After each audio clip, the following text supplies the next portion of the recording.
So I don't care how much money you showing off. It doesn't matter. You can take 10 million, go buy a yacht tomorrow, and you broke. You broke.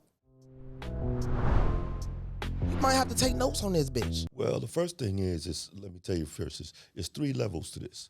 So everything everybody talking about on the internet, that's just baby stuff. Right. So they going to get $100,000, $200,000, $300,000. They go and do their credit. They got to have their credit done. Then they got to have their corporation, but not an LLC. LLC is for limited. Banks don't like limited. I'm a bank. I used to teach them. Let's get it. Okay. So there's 3 levels. The first level is they're gonna get $1,000, $2,000, $3,000, $4,000, $5,000 credit cards. Then they're gonna stop and let it hit the credit report. Once it hits their credit report, then they're gonna go in and file a tax. No, then they're gonna leverage their money.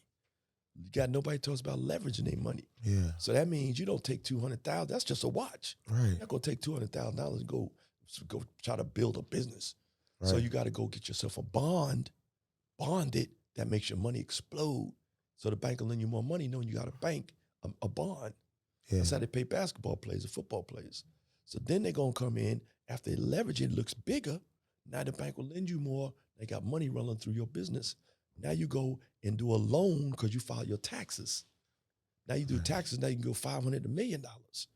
After you file your taxes, then you're going to come in and you're going to take this thing here for $125 and you're going to get those stock certificates. Now you're going to go in and start raising money because your company looks good.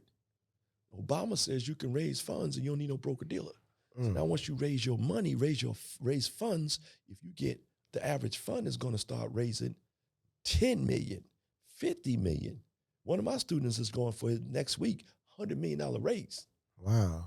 I go, real stuff, this is real. Yeah. So that's what a fund, but nobody knows about a fund. So online, they don't teach this. They don't know nothing about this. So now to get the credit done, that's done. Now you're going to put, get some trade lines put on it, whatever. Now you get your corporation. Once you get your corporation, you put those 2 together, you get your $100,000, $200,000, $300,000 credit cards, leverage, loans. After you do that, that's all they know. They don't even know this much, but that's all they know. They don't know the next level, crowdfunding. Build a fund. Crowdfunding. Fund, bro, because you got this document in here. When you get your corp, inside this corporation is what they call, right here, this is what they call, this is a good standing letter. Yeah. This is the first attack. It's just like, this is make you 100 heir. You want to be 100 heir? You're dealing with this. You're in good standing. They see that your company is good standing. They base you that hundreds and thousands, 1, 2, 300,000 based off this. But when you want to go in and get 500,000 million, then they're going to deal with this. This is where you're going to go in and make your company valuable. That's when here, these are articles. This says in the articles, it says that we have this in the articles, it says this is who we are, what we do, and we'll abide by all the laws that are applicable. Right. But guess what? There's also something here called shares. When you buy it first, the corp is 0 par value. It has no value. Look in there and see how many shares you have. And when you got 10,000 shares, this is a license almost to print money. Wow. But nobody sees that. No, they don't. So nobody teaches them. So they go in, they say, oh, I got 10,000 shares. Your shares are 0 par value. You got to make them valuable because Bezos is worth $100 billion. He ain't worth that. His company is worth that, the value. Oprah, she got $6 billion. She don't have $6 billion on her mattress. It won't fit. Right? It's what her company owned, and Harpo, that's what her company is worth.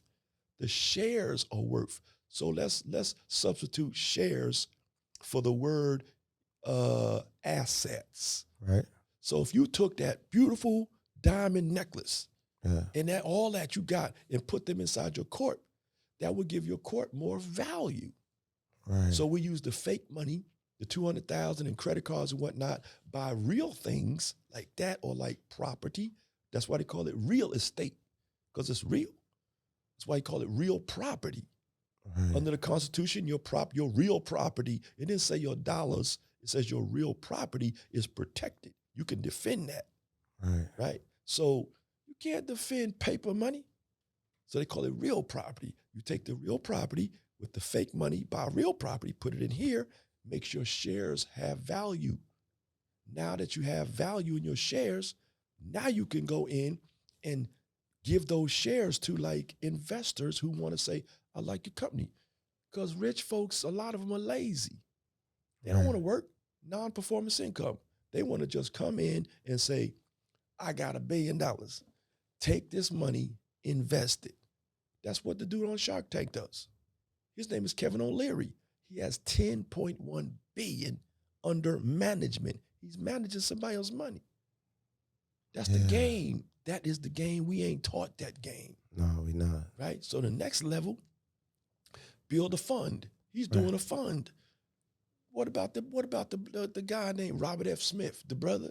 Yeah. $250 billion under management. Wow. He just managed a technology fund. He said, give me some money. So the real game is, can you just give me some money at a high level?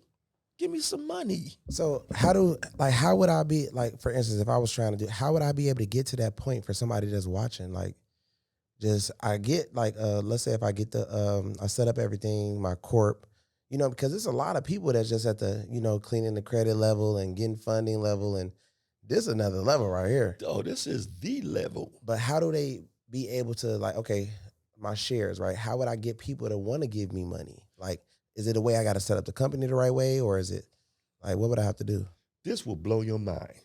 Yeah. The information that they don't teach us. They should teach us this stuff in high school. For sure. Guess what? Do you know, have you ever heard of a Lehman's agreement? No. I was explaining that to my man here a little while ago. Yeah. There is a company that's called the Boutique. A lot of people may have seen that movie called The Boiler Room. Yeah. And after that was Wall Street. And after that was The Wolf of Wall Street, right? Yeah. Gordon, who lives in L.A., right? Yeah. Right? These are real people. This is real stuff. The Boiler Room, they have them in Costa Rica. They have them in Mexico. They have them in New York. They have them in L.A., right? Richard Gasby is the one they made the movie about in San Diego. Mm. So guess what? There's a company that's called a boutique now. They don't call them boiler rooms anymore. They call them boutiques because that movie gave it a bad name. But what do? They take your company and they take your share, your stock certificates that I'm going to show you right here. This is a stock certificate. A stock certificate. This comes for $125. You buy this book on Amazon called A Corporate Kit. A corporate kit. This is a stock that comes with these things called a stock certificate. This is your millions. You take this and you give it to a boutique. You know what they do? What? They have something called a Lehman's agreement. Say on your right-hand side, you say 1, 2, 3, 4, 5. On your left-hand side, you say 5, 4, 3, 2, 1. If they raise the money for you. Wow. So they raise the money for you. They get the money for you. So we out here talking about Section 8. We out here talking about, man, get 25,000 from Chase. That's game. Right. These people go in, if they raise you one, this is called a Lehman's agreement. Right. There are many agreements. I'm just saying this one. If they raise you $5 million, if they raise you $1 million, they get 5%. If they raise you $2 million, they get 4%. 3 million, 3%. Right. Anything over $4 million that they raise you is 1%. They raise you $1 billion, they get 1%. Damn. So you don't even have to work. You just raise the money. Now, Obama went in and said, you don't need a broker dealer. That's called the Jobs Act. He said you could take this and you could open up a place in the Philippines and have a call center of your own and have them just call people saying, hey, would you like me to, I'd like to send over some information on my company. Would you like to invest? So you got guppies, whales, and institutional investors. So a guppy, he's like a doctor. He'll get like $100,000 to 100,000 to $1 million. Right. A whale will give you like 10 million, 100 million. An institutional investor like Sony, they'll give you $1 billion based on a 504 Regulation D, and you can look this up. A 504 Reg D under the SEC is a paper that they give you and say, okay, we allow you to go and raise that money. With a 504, you can raise up to $10 million. So that's what I say you should do first. Right. Then once you have a successful raise, right, then you can do a 506. That's unlimited. You can raise unlimited money. So all you really saying is, can you give Willie some money? Not me. Can you give Willie some money? That's the game. Right. You prefer a C corp or a S corp? A C corp is definitely C. See, they don't teach us this. So an LLC means limited liability. Right. Limited liability. So why would you go out and go to the bank talking about I'm limited? They ain't gonna lend you no money. Right. You go get basic. You go to somebody, you go to a lady or a guy, whatever your thing is, you know what I'm saying? And you say, hey, we've been talking for a while. Maybe we should exchange numbers. You know, we got a lot of energy, a lot of synergy. Okay. Or, okay, whatever. Right. And you say, okay, she pull out a number or whatever. And you say, but I want to be straight with you. I'm a straight up guy. Say, what's that? He says, I'm limited. I'm limited. Right, yeah. I'm limited. Right. And you know what else? You're right. Say, what's that? I got liability. Say, what, you got an ankle bracelet on with the police after you? What you mean? Your baby mama, what you mean? Yeah. You know what she gonna say? I forgot I left a pot on the stove. I gotta go. Right. Well, babe, what about that number? I'll see you around. Limit, she get in the car with your limited self. Bye. Yeah. That's what the bank gonna say to you. I know, I used to teach some of these guys. Damn. So now everybody's saying, at least they smart enough to know to not do it on their own, they self. Because you are the 85%. You're not a part of the game. You're a person. They own you as a corporation, right? There's two United States of America. There's the United States in America, the area of America, North America, and then there's the United States of America. That's Washington, D.C. And that's a corporation out of Delaware because they don't want to have liability. So they're smart when they made this whole thing up. So that's private and public. What most of us dealing with is the public side of understanding. We think we got to work. But this thing here is a C corporation. See, an LLC is limited. That's for protection, limited liability. Right. So banks don't like lending. They give you a little bit of money, $100,000, $200,000. What? Okay, that's baby. But they're not going to give you that big money, and you're limited. You can't go to the top, like I just explained. Yeah. You can't go in and use those stock certificates and raise millions. Right. So a C corp, not an S corp. A S corp is for investors. The investors say, hey, I want to invest in your company, but I don't want to be a part of your company. That capital gains. I just want to invest. Say, that's what I got. I got an S corp. So if you don't have investors, why you got an S corp? Why you got S corps? We're not taught. But Superman, Superwoman is the C corp. They call it a mama corp because it's shaped, mama seat, right? Yeah. So you put everything, you take the mama. This is purposely made to get money. Nobody never teaches us, but this is called a special purpose entity. It's a person, an entity, corpse, body, dead thing. You raise it up, you smell, touch, hear, and feel for it. You don't have a conscience. So you come in, I'm just an officer. Like the United States is a corporation, says, you bomb that place over there, you're going to jail. The president says, I didn't do that. United States of America did that. Well, since they own you, when you're born, you're a citizen. They make you a citizen. They make you a corporation. And now they take money and put bonds on you.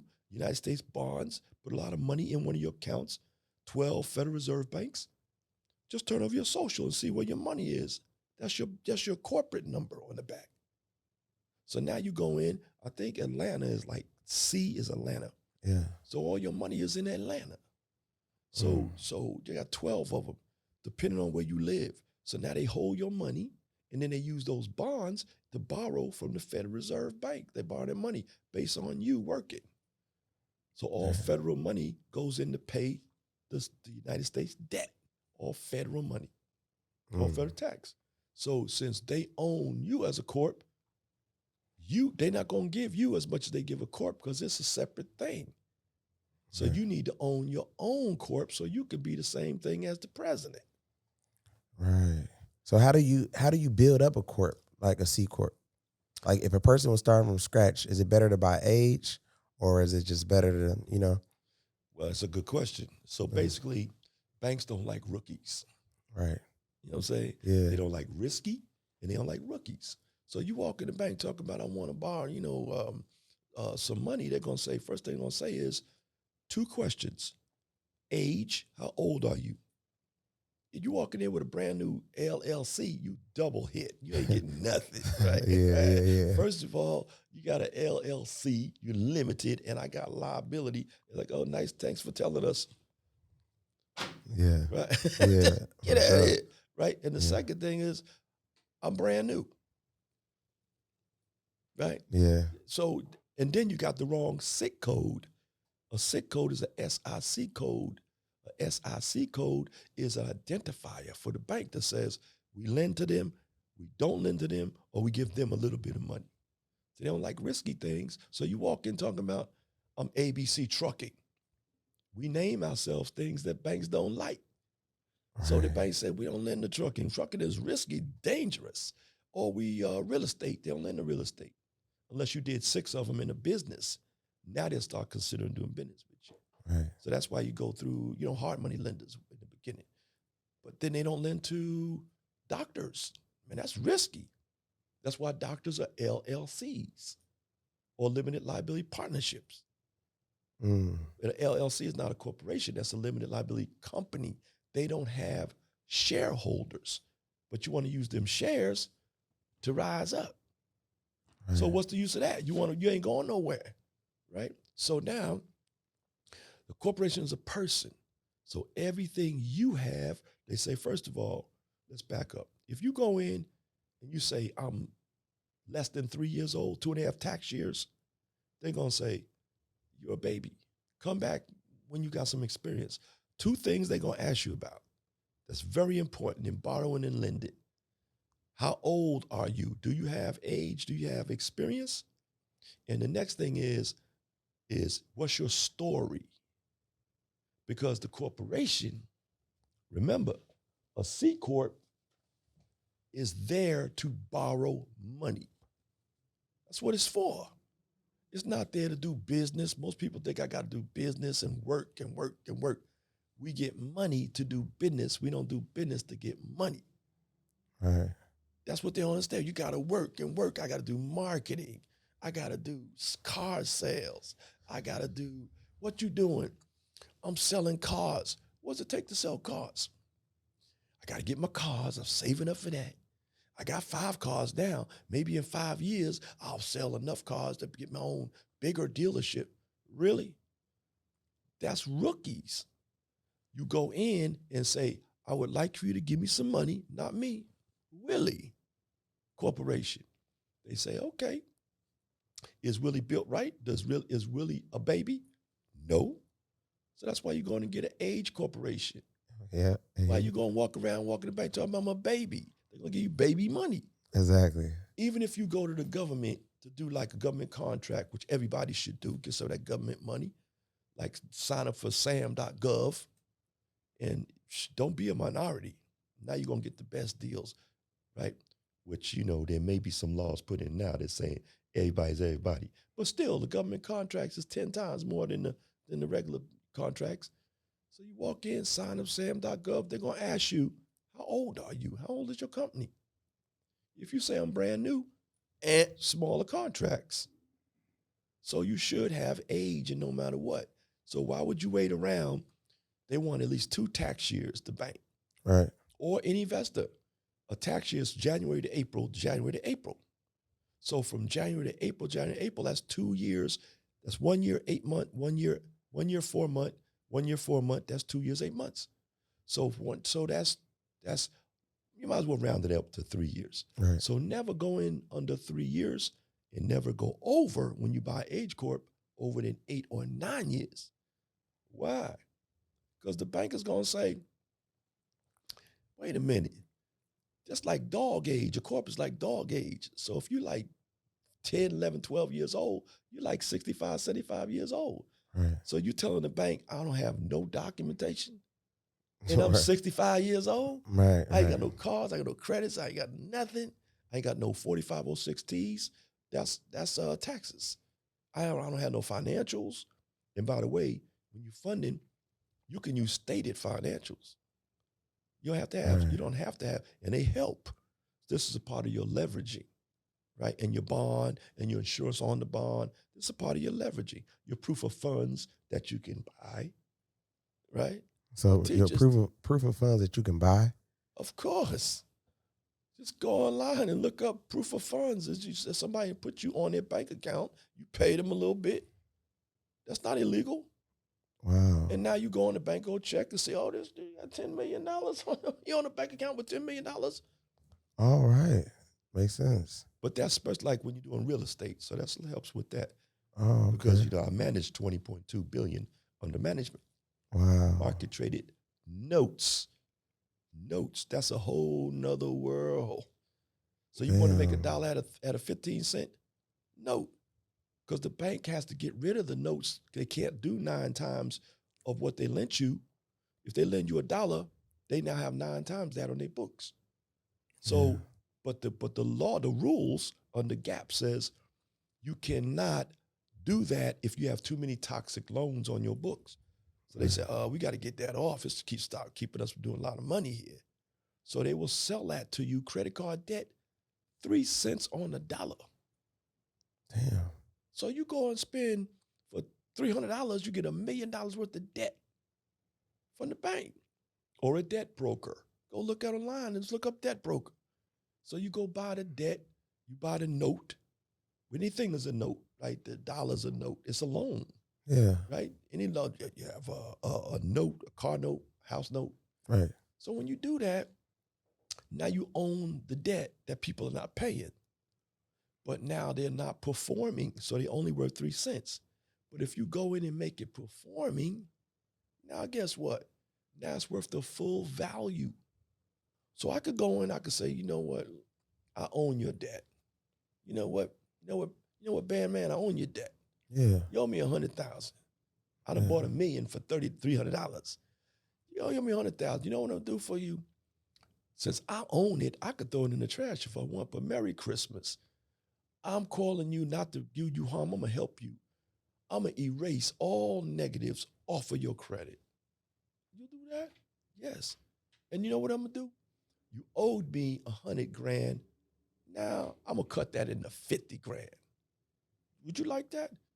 Yes. You know what else I'm going to do for you? Mm-hmm. You was paying me $5,000 a month, $6,000, right? I have it right here. Yeah. Can you pay me $600 a month? And I'm gonna do all of this for you. But the only thing is you must pay on time that $600 every month for 6 to 8 months. Yeah. I can do that. If they pay 6 months, some banks are 6 months, some banks are 8 months. I know banking. Once they pay on time, now you can take that $50,000 and go to the bank and say, I have a performing debt, and I need you to lend me 75% of whatever that's worth right now. The bank will say, how would you like that? Damn. So just like that. Just like that. Damn. That's so what they call performing non-performing debt. That's damn, why I never, that's crazy. I never knew this. Why do you think the people who do debt collectors, they start debt collecting companies? Yeah. Why do you think they become multimillionaires overnight? Because they go in, they collecting the debt from them, cutting it in half. And if I do that, if I got $1 million worth of debt for $300, right? Yeah. If I cut that in half and make that same deal with everybody and make it performing debt, I just made like $500,000 worth of positive debt. That means I got $300. I got $500,000. They're gonna lend me 75% of $500,000. Damn. Right now. And then what I'm gonna do with that? I'm gonna go buy more debt. And I'm gonna do the same thing. Yeah. So overnight, I'm gonna be a multi-millionaire. And then once I do that, I'm gonna go to the next level and I'm gonna buy house debt. I'm gonna buy the note. I'm gonna be the bank. So if I go in and I say, I'm gonna buy, but so you gotta have good money to do that. Yeah. That's why you step it up. So now you got some good money. You go in and say, I want to buy 16 homes from the bank. They're not paying. So if you buy that much, that costs you maybe about $100 million. But you go in, you buying it for 30 cents on the dollar. You go in and buy the debt from the bank. Once I get rid of 75% of it, I can say, listen, you flippers out there, y'all looking for inventory, right? Yeah, we need inventory. I'm giving you this house for 75 cents on the dollar. They're going to kick your door down, give you your firstborn. All right. But you guess what? You paid 30 cents on the dollar for it. So you made 10, 30, 40, 50, 60, 70. You just made 45 cents on the dollar right back to you. Now you times that by 16 homes at $500,000. It may seem a little technical, but once you start doing it, let's do one house. Let's do, if they bought those houses, you paid off the debt, you still got 25 houses to yourself, free and clear. Damn. So now you take one house at 500,000, you own it. Most people gonna sell it for 500,000. They're like, I only paid, 40 cents, 30 cents on the dollar, I only paid, 30, 60, 90, 100, 10, 20, $120,000 for a house worth 500,000. Right. But most people say, oh man, I'm selling that. I'm a banker. It's the numbers game. So you say, you want to buy the house? I'll give you a 30-year mortgage. So you're going to wind up paying me $2 million in 30 years, compound interest. Right. So why would I sell it? So I keep it and I say, I have a note. Remember the note? Yeah. I got a note for 30 years, a 30-year note. They're going to say, sweet, so I don't have to go get a loan. No, I'm the bank. So now you go in and now you own the house. You get a house to them for 30-year mortgage. That's what the bank does. If they make 6 months or 8 months payments on that house straight, that's performing note.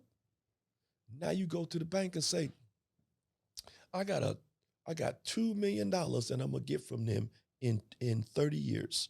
I got a 30-year note. It's valued at 500,000, plus the house itself has what, $300,000 equity.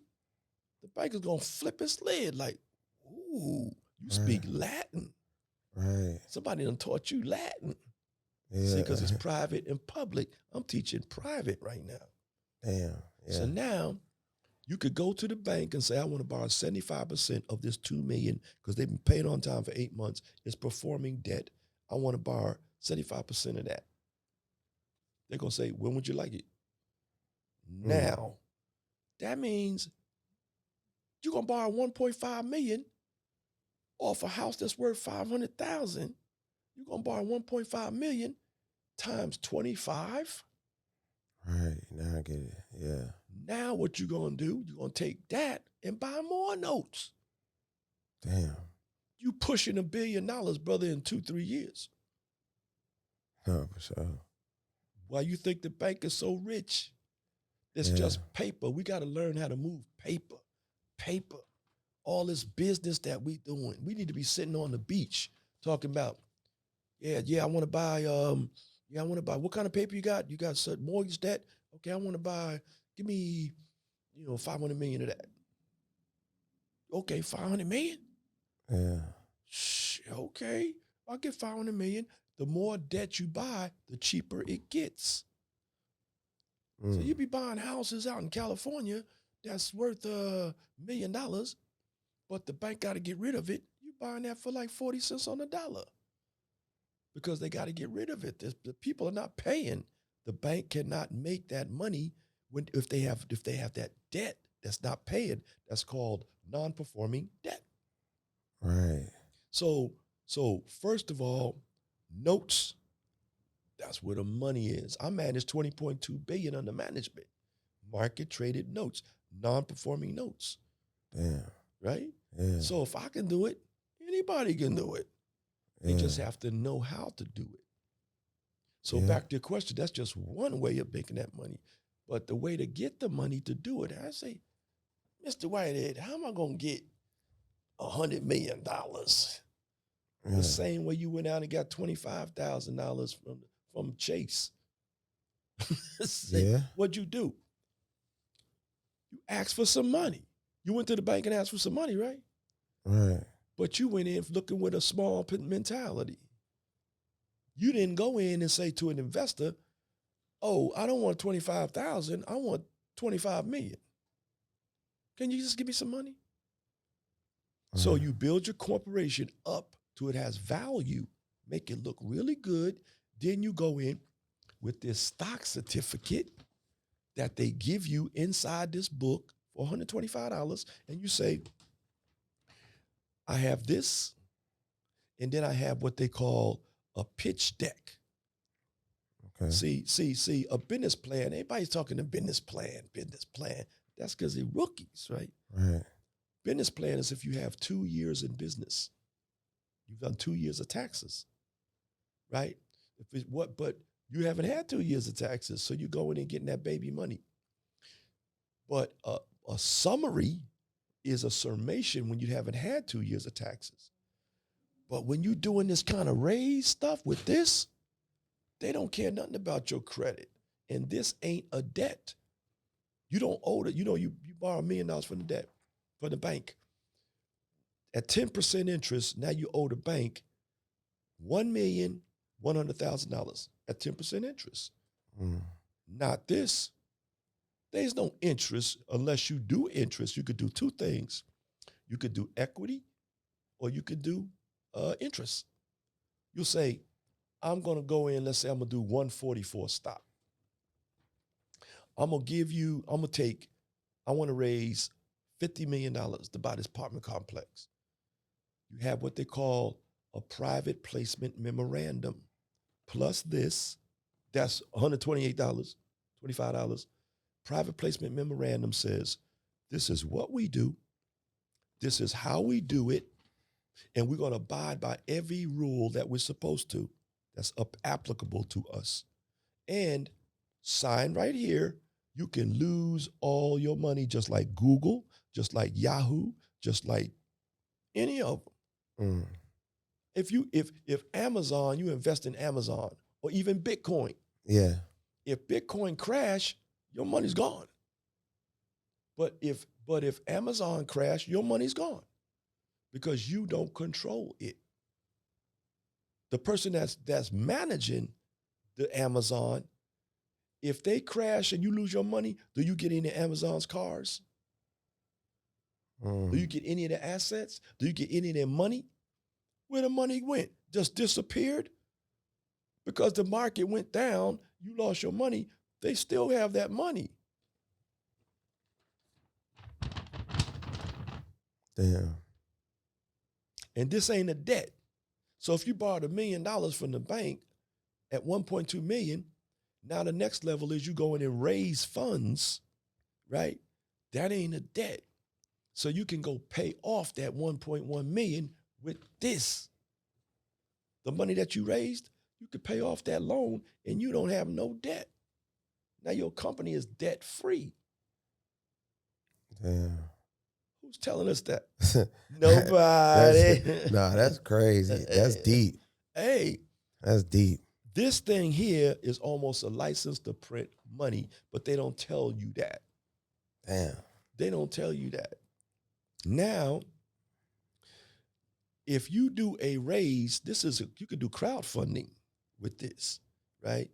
that's when you go in and you raise a certain amount of money. You can do under the SEC. So we learn like the different tricks and stuff with the bank, but we got to start expanding our knowledge into high finance. Right. See, that's low finance. So we got to start expanding our knowledge in the bigger money. We don't think that we can get 100 million, but all they're doing is raising money. What's a publicly traded company? That ain't nothing but a company saying, can you give us some money? It's just that they doing it around the world. Legally, I can raise money around the world. Can you give us some money? And we'll manage it for you. We'll give you either equity, right? That's a piece of the company. And when you get this, it gives you a piece of the company, right? Yeah. But after you make the money back, you can pay them off and take this back. Right. Or you can do, like interest. You can say, I'm going to pay you 8% interest on your money. And I'm going to send you a pitch deck. A pitch deck it's not a summary. It's not a my business plan. It's another level. It's a pitch deck. A pitch deck says, I know you ain't got time to listen to me all day talking about my business. Rich people ain't got time for that. So you write a pitch deck. That's big boy, big girl talk, right? Yeah. So you say, I'm going to send you, or remember that boiler room thing I was talking about, where they handle it? So they get used, you give them a pitch deck, you give them a piece of this, which is your money, pretty much. And then you give them what they call a private placement memorandum. That's the thing that says you can lose your money, right? And this is who we are with your pitch deck, describing what you do, best case scenario, worst case scenario, worst case scenario, medium, and best case scenario, right? Yeah. And then you say, these are some of the things that I feel can go wrong. But we have thought about this. So now they pretty much won't go wrong because we found out what to do in case this happens. That makes investors feel good, better, right? Yeah. Not just dream in the sky, you definitely going to make. No, we thought about this. And then you go in and say, and this is our competition. Either we don't have none, or these are the people that are doing it, so we're following what they do, and they made this much money, so why wouldn't we? Sure. Right? Yeah. This is your pitch deck, your pitch. And it should be real nice and real elaborate and real nice. Why not? You're trying to get 25, 50, 100 million, right? Right. So you think that if somebody trying to put together a pitch deck, do you think that they should hire a company to put it together, or they should try to? Definitely. Yeah. Like one of the top companies out there. Okay. Definitely. I mean, you want your pitch to look beautiful.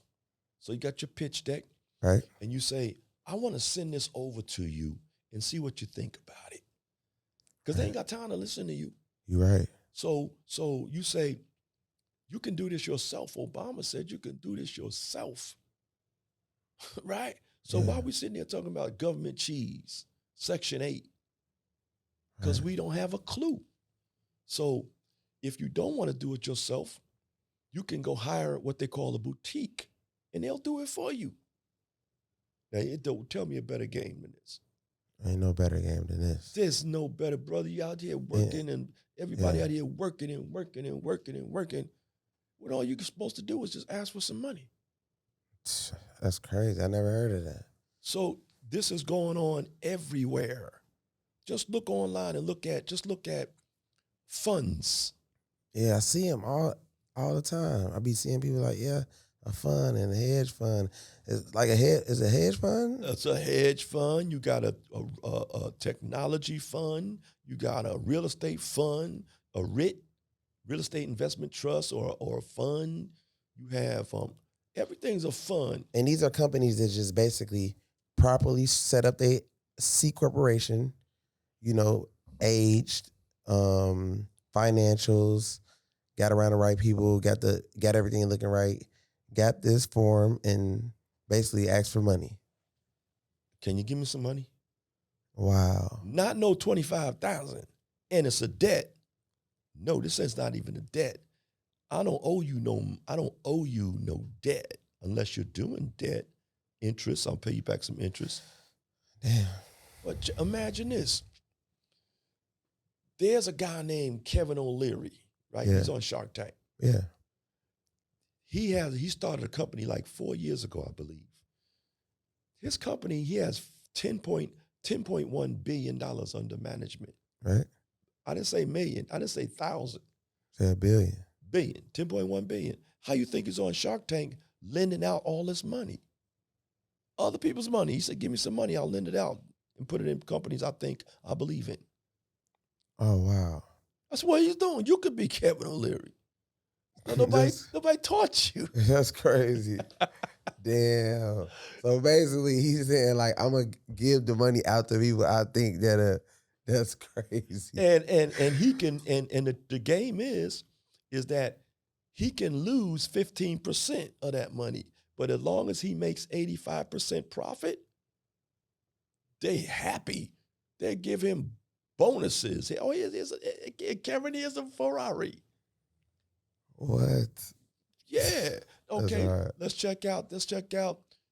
How about Robert F. Smith, the brother that's paying off everybody's school student loans and stuff like that. Yeah. This dude has a technology fund. A fund. Keyword fund. You know, this dude has $250 billion under management. Give me some money. So okay. You get the C Corp. Is it important to make sure you have a lot of employees under the C Corp as well? Does that be mattering? No, you got to have, but you should have the proper structure. That's a good question. You're asking a good question. Yeah, because, I know like when they go to the banks, they be like, how many employees you have? Well, you should, it depends. When you go to bank, you should have like 125. Wow. You should have like 25 employees.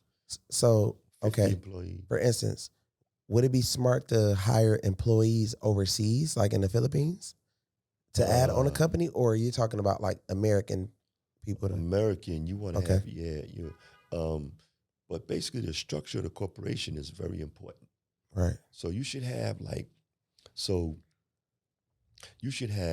for instance, the C Corp is a person. So we could start from the beginning and work our way up.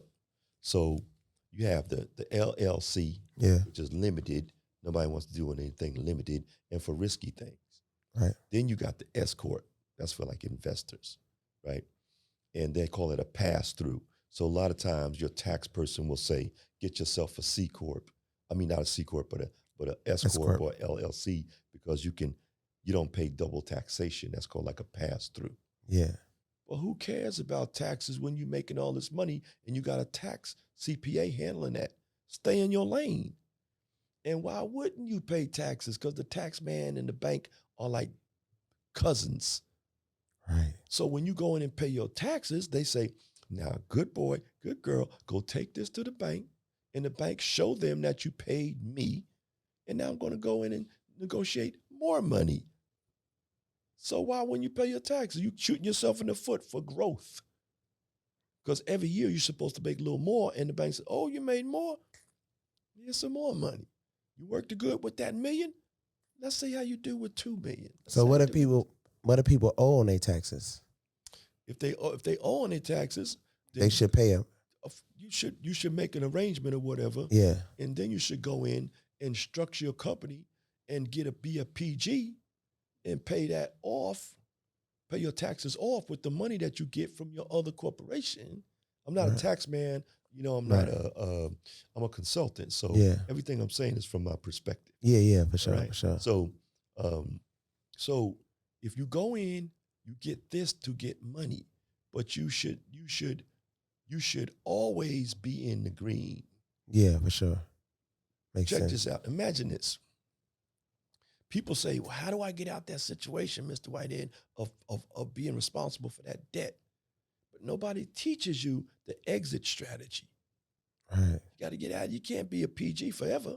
So if you go in and you borrow $1 million from the bank, $100,000 from the bank, you should take out at least a year's worth of money and put it aside to pay the debt. It don't exist. I don't care if your girl, your mother say, well, we have that money over here. We can use that. I'm insulted. Right. That's how I stay alive. Because if you take the money and you put it aside to pay the debt, say if it's $1,000, they're going to charge you maybe, for $100,000, they're going to charge you $1,000 basically a month. So you take $12,000, put it aside, and then use the other 88, right, whatever, and use that to flex and build, and then expand your money, then go in and build your corporation and do a little business with it. But now you're getting ready to go fund, but not fund, but use this paperwork. Yeah. This paperwork so that you could get that debt, get rid of that debt. But the other way to get rid of the debt is to put money aside. So now you don't have to worry about servicing the loan because the money is there. But the bank, I usually teach people who make millions and millions, a billion or whatever, this trick. If you pay your bills on time, guess what? That's an 80 paydex. So you need 5 to 8 trade lines in order to have an 80 paydex. This is a person. It has a credit score, it has a rating and everything just like you. Right. So if you pay your bills on time, that's like an 800 credit score, an 80 paydex. They call it a paydex score for a business. So if you pay your bills on time, you get an 80 paydex. That's what we want to achieve. Right. When you check Experian or Dun and Brad or NAV, check your report, which you should always check. Yeah. You want an 80 paydex. It takes 5 to 8 trade lines usually, and paying your bills on time to acquire an 80 paydex. Now the bank loves it. So on the business, so for instance, let's say if it's primaries, you get basically 8 primaries placed on your business if possible. You basically say 5 to 8. But okay. You know what they teach you on the internet? Yeah. They say, oh, you could do non-PG funding. And everybody says, ooh, because they know a little bit. And they say, go in and get a Euroline. Right. Go in and get a Quill. Go and get an interstate battery. Get 5 or 8 of those. And now you look good. You got your 80 paydex, so the bank gonna love you. But I know banking. Right. Who the hell gonna give you $100,000 because you got a $50 quill? Exactly. Nobody. For sure. Nobody. All right, sure. you got a $50 quill. I feel like it's better to basically buy the like age primaries that's with limits of like 500,000 or something like that, right? I think it's better. The first thing is to go in and fund as a PG first. Right. So you get $25,000, $30,000, maybe a $50,000 revolving line. All secure. Also, right. Okay. Right. Unsecured. Credit cards. When you're a PG, you're going to get credit cards first. Okay. Right? Yeah. And so now you get $25,000 from Chase, or another 225 from Chase. Another 25 from American Express. You get 2 cards from them. By the time you finish, you should go in and get yourself about $150,000, then cool out. Don't keep going, because online they teach you credit card stacking. If you do credit card stacking, the bank is going to see, why is this person getting credit so fast? Right. So you got to stop after 150 down, and then let it hit your credit report. That's called a tranche. So once it hits your credit, that takes about 3 weeks to a month and a half. Once it hits your business credit report, now the bank sees that you paid the bill, they get more relaxed. Now it's time to go in again. And now you go in and get your credit unions and go in and get your community banks. The community bank has more money than anybody, pretty much, because they got the same amount of money, but they only lend to a small community. Right. So they cup runneth over. So now you got your corporation, but they only lend, if you're in Texas, your corp's in Texas, but the community bank you want to borrow from, because you done check credit boards. Right. Right? Yeah. And you see everybody's talking about, I got this much money from Chase. I got this much money. That's what they do on credit boards. Right? So you go in and look and say, oh, this community bank giving out money like crazy. Yeah. So they're in Florida though, but you can't go to Florida because your company domiciles, they call that living where it lives, it domiciles in Texas. So what you want to do is you want to go file a foreign filing in Florida and say, I'm a foreigner. I want to do business in your state. Maybe $100. Now you live in that state. Now you can go to the community bank. Wow. And now the community bank is choo, choo, choo, choo, choo. So now when you get about, say, $300,000, $400,000, $500,000, now you start leveraging because you got some money to work with now. Yeah. So now you start doing your bond, you start doing your maybe your proof of funds, you start doing things like letters of intent. Now say, for instance, you got a business. Right. I got a business. Why don't you work together? So I say, hey, BANDMAN, you got your corp all set up and everything, right? Yeah. It's recognized through Dun & Brad and all that, right? Experian, Dun & Brad. You say, yeah. You say, well, I want to do business with you. Write me a letter that you're going to do business with me for $100,000, $200,000. Don't go too crazy. And give me a letter of intent. And then when I go to borrow from the bank, I'm going to say, I also got this letter of intent. They look at that as like money. Because now they're going to say, oh, that helps you. And plus, do a relationship with the bank. When you open the bank, put a little bit of money in the bank account. All right. 500,000, 100,000, 5,000, 1,000, whatever. Yeah. So then you have a relationship, they feel better. But when you give them those other pads to make them feel like, well, this guy's about to get a hold of some more money, so now we can lend them, we feel easier. In your business report, Yeah. let's say Experian, you have three things going on. You got your credit rating, your credit score, or they call it a paydex score. We want an 80. That means you pay your bills on time. Over here is a circle. It's what they call like a rating. What's your rating? So you want that to be 1 to 2, right? Yeah. And then you have something that's called like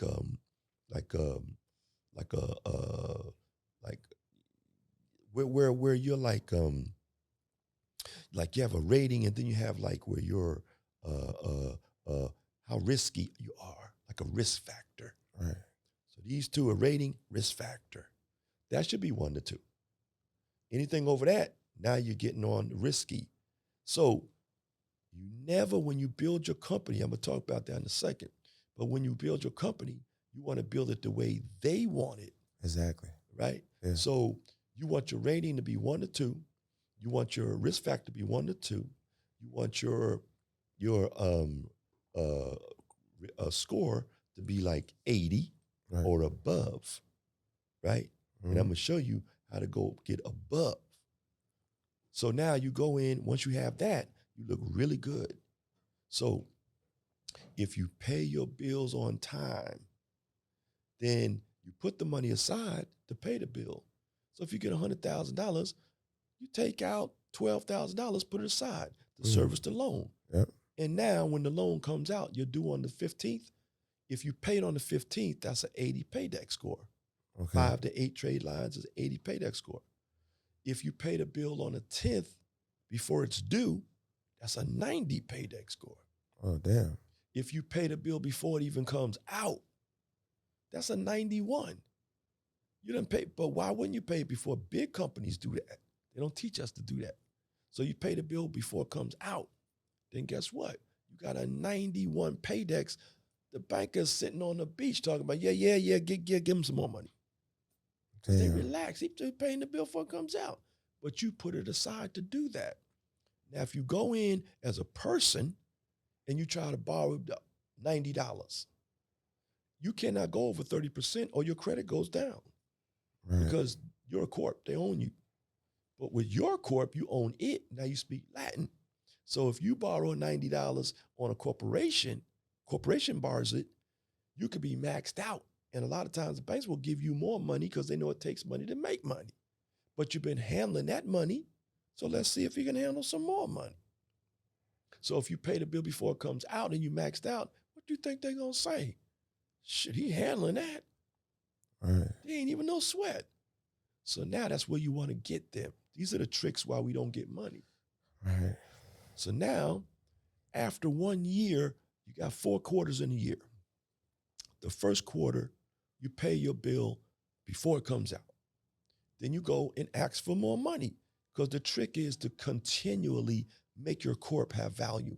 I need more money. Can you give me more money, please? So you going in, people generally ask for money when they need it. But you're supposed to constantly ask for more money. Don't mean you have to use it. You got Yeah, to you go should be get on it. still You asking. constantly. Yeah. You should have stacks of cards, stacks of loans, stacks of, Yeah. that makes your company have value. Right. So now you go in, you say, listen, okay, first quarter of the year, you pay your bill before it came out. You say, I would like to have an increase in credit, please.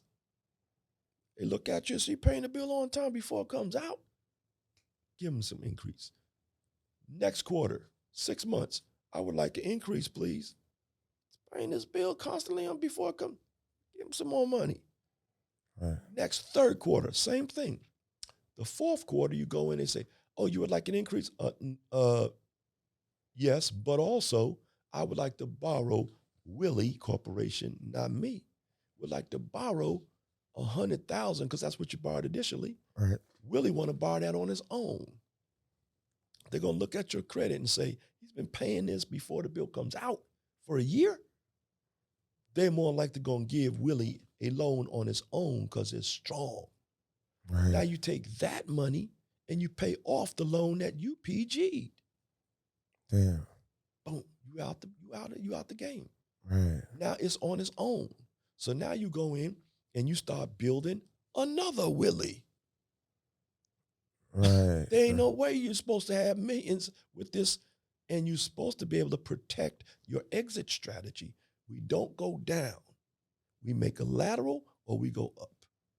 That's a real businessman. I'm Right. not talking about game. I'm not talking about, that's game. I'm not talking about game. This is business. For sure. So we are businessmen and we are business women. So when people ask you, they say, what do you do? You say, well, what I do is, I drive truck or I do hair. Nah, I'm a capitalist. Right. I look for capital. As a capitalistic society, I'm looking for capital in the capitalistic society that is legal and brings in capital. That's what I do. Right. I just happen to drive trucks. That's one of the things. You got something I can capitalize on? Right. I'm a capitalist. Just like the people who run this country and this world, they live on Capitol Hill. Yeah. Right. Where the president live? In the Capitol. That's right.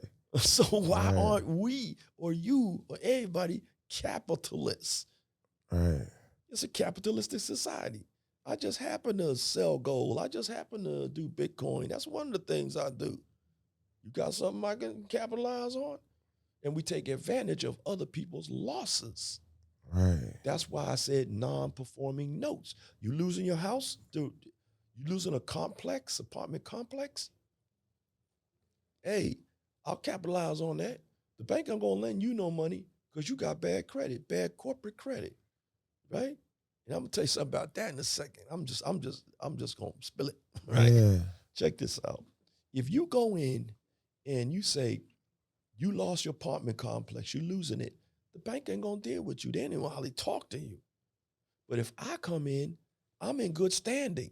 The bank gonna talk to me because they like this guy. He has a potential. He's an investor. Right. So if I come in, I say, listen, the first thing in business is I spend no money. If we can do it without any money, that's what we do because we're capitalists. So we go in and say, listen, this is the art of the deal. Everything's a deal. You losing your place? Yeah. How much is it worth? Well, I want 500 million for it. Okay. I'm not scared of the numbers. I want 500 million. Okay. How much is it worth? 500 million. What you selling it for? 500 million. Nice talking to you. Do I look like Willie Lump? I don't buy nothing wholesale. I buy wholesale. I don't buy retail. Right. Right? Right. I'm not living in this place. I'm a capitalist. Where's my capital on this? I'm not getting none of this. How much is it worth? $500 million. How much you want for it? For 480. Now we can talk. So you got $20 million. You got $500 million. You got $20 million in there, equity? Yeah, because you know what? What's the story? What is the story? Right? Well, the story is, COVID came around, I'm getting a divorce or whatever. Okay, I got the story. Makes sense to me. So now, how about I offer you 450? We take advantage of other people's losses. I didn't create the loss because you can have integrity and have money too. The only reason people steal and try to do crime or put in work, I didn't always have a suit on. Yeah. So anybody that's out here don't have this knowledge, they looking for a way. So sometimes in this monopoly game, if they give you money and you don't know how to play the game and they give this person money, this one, and they skip you, you ain't got no money to play Monopoly. The only thing you're going to do is steal or go to jail. Yeah. So, there's no shame in it. Because you don't know. But when you know better, you can do better. Right. So now, if you go in and you say, listen, I have integrity. I don't need to do this and do that. I can look up and say, yeah, I'm doing, I did this the right way. I just took advantage of the loss. Somebody was going to buy it. I might as well. I'm a capitalist. I'm capitalizing. I'm not trying to hurt you. I'm just capitalizing. I'm helping you. In fact, I'm going to take your property. I'm going to go in. I'm going to give you $450. That's going to give me $50 million. You says $450 million. I'm going to go in. I'm going to get as a capitalist. I'm going to knock off 500,000. No, I'm going to knock off at 500 million. I'm going to knock off 50 million. And I'm going to get this deal done, but I want you to put it in my name. And then I'm going to refinance it because my credit is okay. Yours isn't. They're not going to deal with you. And I'm going to stop the foreclosure because I'm an investor. Whenever the bank sees an investor, they say foreclosure stops. That's the law.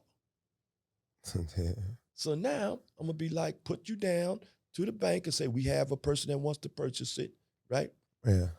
Short sale, right? We're going to come in pretty much, right? So I'm going to say, I'm going to offer you $450. Even if he says, nah, I'll do $460. Okay, fine. So I come in there at $450. At $450, I got $500,000. You put it in my name. That's called carrying the note. Mm-hmm. Now you carry the note. I go to the bank. I say, listen, I got this place in my name. I got $50 million equity.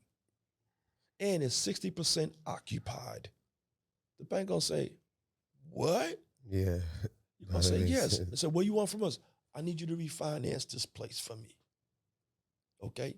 Yeah. Refinance it in my name. I'm gonna pay him off. He gonna be happy. You gonna be happy. If I mess up, you just take the whole house. Right. You're gonna make $50 million. The bank gonna say, you look like you speak Latin. Yeah. Say, e pluribus unum. Yes, I do. No, I ain't gonna lie. That's crazy right there. Bruh. That's crazy. Moving paper. It's just crazy. Paper. So now it's in your name. So you go in. Most people are trying to flip a house. Right. You know, it's easier to flip a complex than it is to flip a house. It's easier because look, the bigger the deal, the more the bank is interested in saying, listen, you can make more of an equity spread because the person is having trouble. Don't ever go around trying to make a deal with somebody that's like, how much this car? 300,000. How much is it worth? 300,000. How much you want for it? 300,000. Okay, call me. I'll talk to you later. Right. How much this car? 300 worth 300,000? Yeah. What you want for it? Well, I'll take 250. Well, let's talk. Because you in trouble. What's the deal, man? Why is it? The deal is, what's the story? The story is, man, it was COVID, me and the wife split up, or me and my partner, got your story. Okay, now let's go make the deal. Put the car in my house, that's called assumable. I'm assuming the loan. Right. You make a couple of payments on it, then that means you have interest in that car. The bank sees you as a person having interest in it because your check came from you. Right. So you can get somebody to actually take the loan and put it in your name like that. You can go in and take the apartment complex or the house flip or the car, and you can go in and tell the bank, I'm paying the loan now. And after a year of you making payments, they switch over to your refinance in your name. Mm. But guess what? Why would I buy a yacht at full price when I could go to a broker dealer, a bank, and say, this person's not paying on this yacht? And go get that yacht and take the note and own the note and buy it for 20 cents on the dollar. Right. So you actually have to go to the bank, or is it a way that you can, like, how would I, like, for instance, if I want to buy a note, would I just contact Bank of America? Like, how would that work for people that's watching? You can go to a note broker. Note broker. Just go to the internet. See, if we don't have this knowledge, Yeah. then we don't know have a construct of where to go or what to do. Right. So we resort to other methods on how to survive. So, for instance, if anybody that's watching, right, like, all the game you giving, definitely, like, I know for a fact that me, like, just like I'm shocked. I ain't gonna lie. What would you charge anybody that's watching for mentorship? You know what I mean? Like, what would be your price if they want to sit next to you and get all type of game?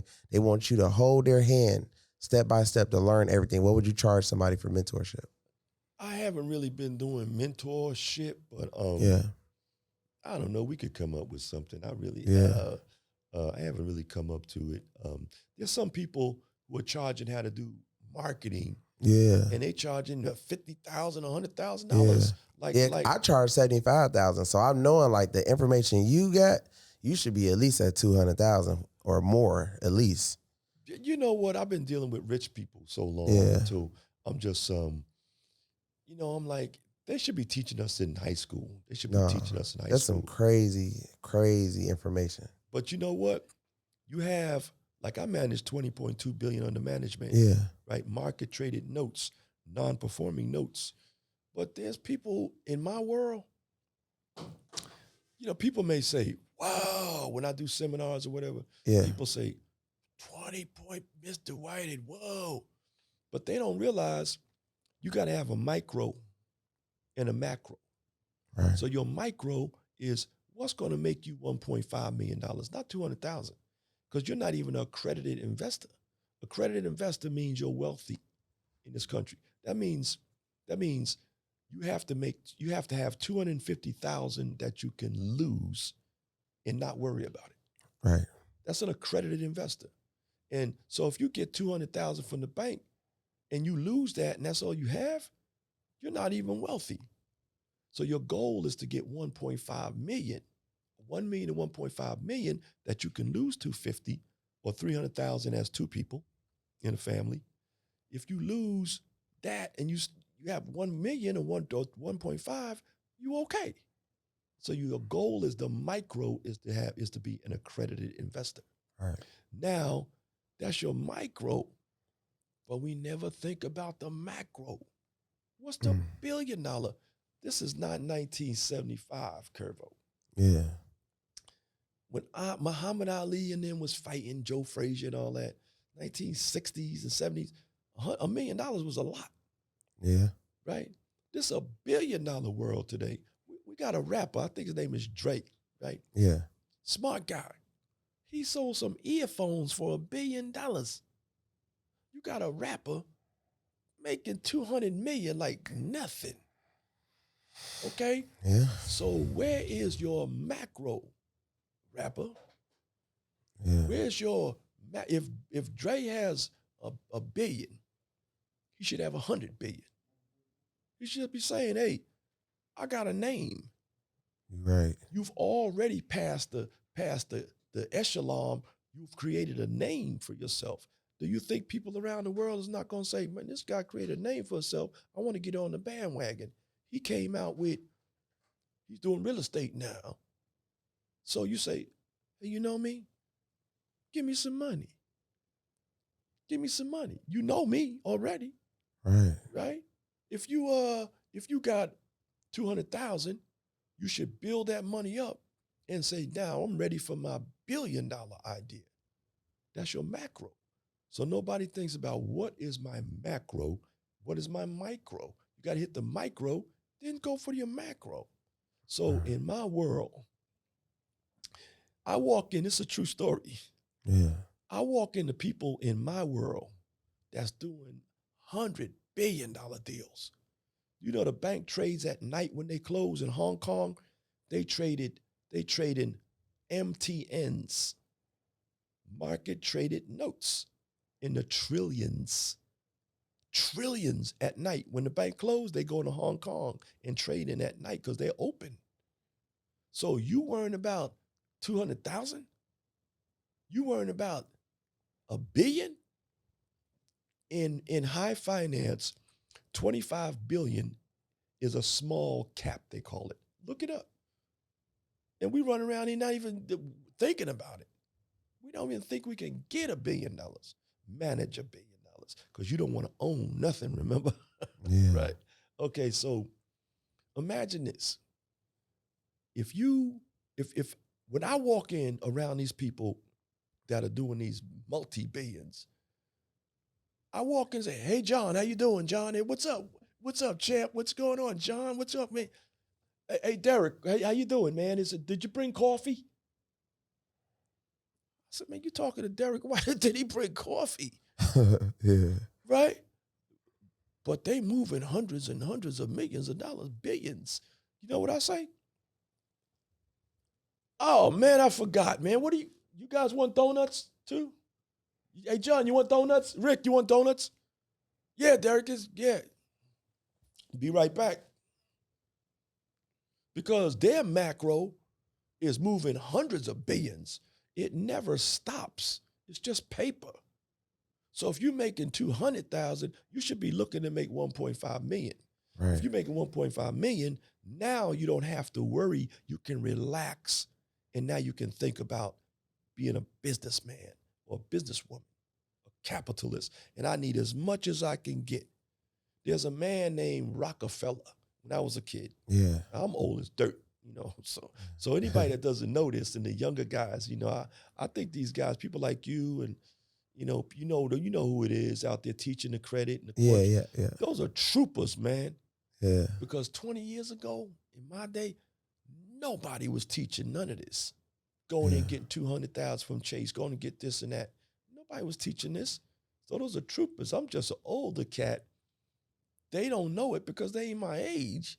Yeah. But they don't teach you this. The game is to be sold and not told. That's what they told me all my career.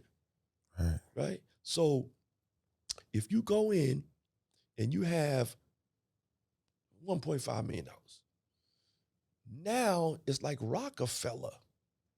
He said when I was a kid, he said, the girl was interviewing. He was old as hell. He was the richest man on the planet. She said, Mr. Rockefeller, being smart. She said, you are the richest man in the world. And he was building some kind of plane or something. She says, how much money do you really need? As if like, you know, why are you greedy? That old man said, I seen him on TV. He said, well,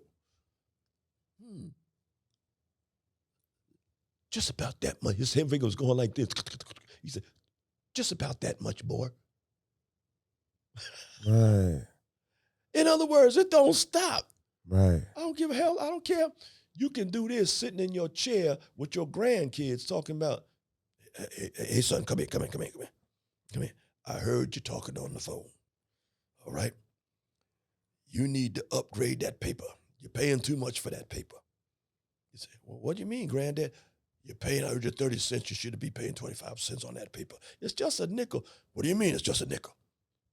That's what you should be doing, teaching your kids, your cousin that you love, your little nephew that you love. You should be teaching them this. Sit on a beach and teach this. Do you know there's so much money with rich folks out here who want to invest? It's unlimited because the money's not real, bro. The money's fiat money. The only real money is gold and silver. Yeah. So it's just numbers in a computer. Right. Right? So the more you ask for, the more they give you. Oprah can't go in and say, I want my $6 billion. They're gonna look at her like you crazy. We ain't got no $6 billion in here. That's like Bezos, I want 150 billion. I want my money now. They're gonna look at him like he crazy. You know what? Ain't no 150 billion in here. That's electronics, sir. Yeah. So go in and get some electronic money. That's crazy. That is true though. That's true. It's true. You can't even they gonna complain about 100,000 shit. You try to go in there and get 100,000 cash, they gonna ask you a million questions. You gotta fill out some forms. If you go over $9,000, you gotta fill out a form. You gotta send that out to, they got Homeland Security. They don't know where the money's, what you're gonna do with the money, all that. Who's taking out $9,000? You can't put in 10,000. You can't put in 10,000. You'll fill out some forms.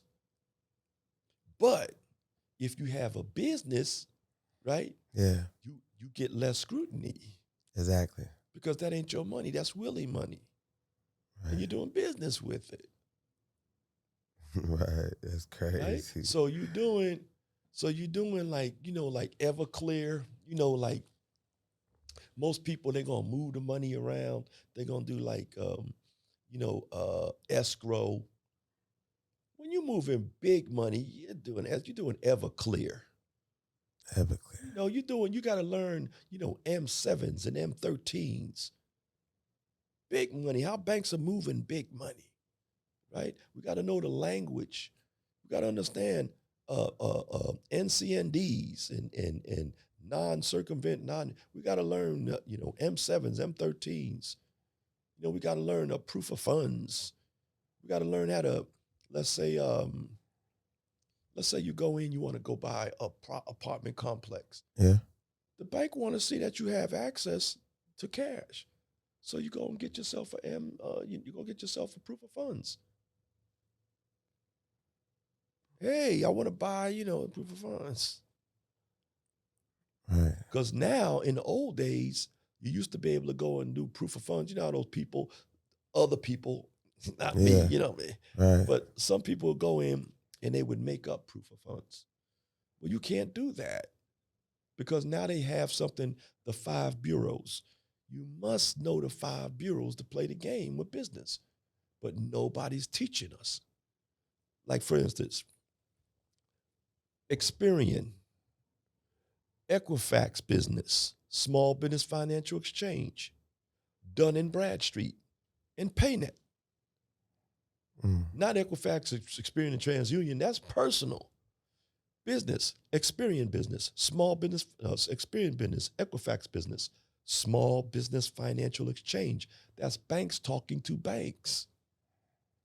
Mm-hmm. Banks talking to banks, right? See, you ever read that book, The Meeting on Jekyll Island? It's a good book.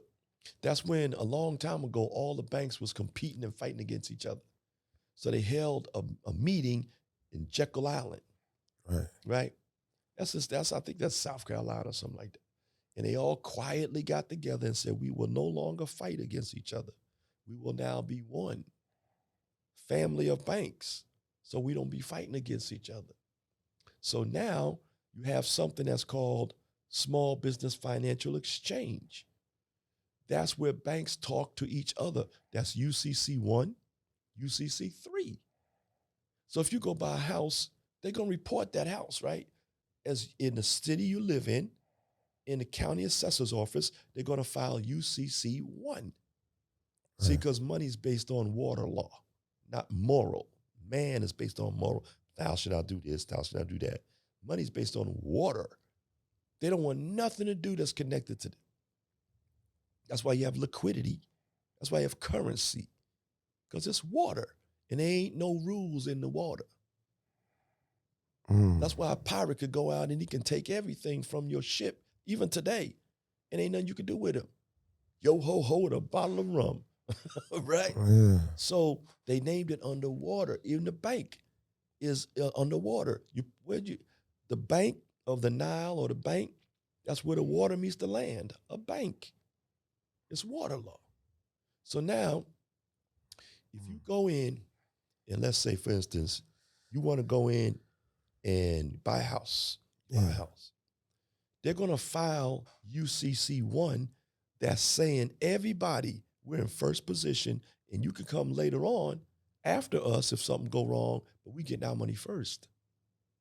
So that's UCC1. Right. So that means we're in first position. That means you owe a bank, and all banks can see it because of financial exchange, small financial business exchange. So now, if you pay the loan off, they're going to go down and file UCC3. That means you've paid it off, and all banks and anybody can see that. They've paid it off. Reconveyance for a house. Right? So now, if you have a corporation, one corporation here, another corporation here, and they both your corporations, right? So let's say, for instance, you want to have credit on your corporation because that'll make you be able to borrow better. Yeah. If you had $100,000 on your corporation, right? Yeah. Then you think the bank would hesitate. You already paid that car off. You think the bank would have a problem with you walking out there with another car at 100 or 200? Right. Because they see you got a good track record. So it's important to build your your Experian, Equifax, Small Business Financial Exchange, Dun & Bradstreet, and PayNet. If you want a car, they're going to check PayNet. Phones, equipment. You see all this equipment around here? Why would we use our money to do that? Other people's money, other people's ideas, other people's effort. Not our money, right? So you go in, you want to buy a car, a Benz, a Lamborghini, a Ferrari. We got 2 car dealerships, right? So Primo and Prime Auto, we sell Jaguar, Mercedes, BMW, and Bentley. 6920 Miramar Road for a fine plug. All right, so if you want to go and you want to buy, let's say $100,000, $125,000 Benz, they see you already paid off $100,000. They're going to check small finance. They're going to check PayNet. That's where you go and get your equipment loans. That's what there's going to like phones or like computers or like cars or trucks, heavy equipment, furniture for your business, fax machines. They're going to check PayNet. So now you need to build that up. If you're going to go in and get like those store cards, like those quills and those cards you can use in the store, they're going to check what? They're going to check Dun & Bradstreet. Right. But that's not money. Nah. That's just store cards, which is a way to go and get that money at the store cards. Right? Yeah. Right? So you go in, like you say, for instance, you go into Costco. You go get a Costco card for $10,000.